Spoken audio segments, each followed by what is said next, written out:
At ito nga pala yung mobile patrol ng Talomo Police Station, ginagamit sa pagresponde sa mga assistants na tumawag galing 911 o direkta sa stasyon. Ito po yung Travel Authority, Rogin, go. pero lumabas pa kasi yung crew nito.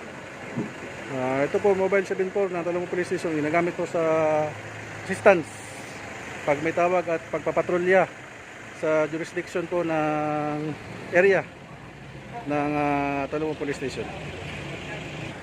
Meron po ito po yung loob ng ating mobile patrol. Meron pong radyo dito ng 911 at ito po yung ginagamit na pang communication para pantawag ng assistance. So ito po yung loob.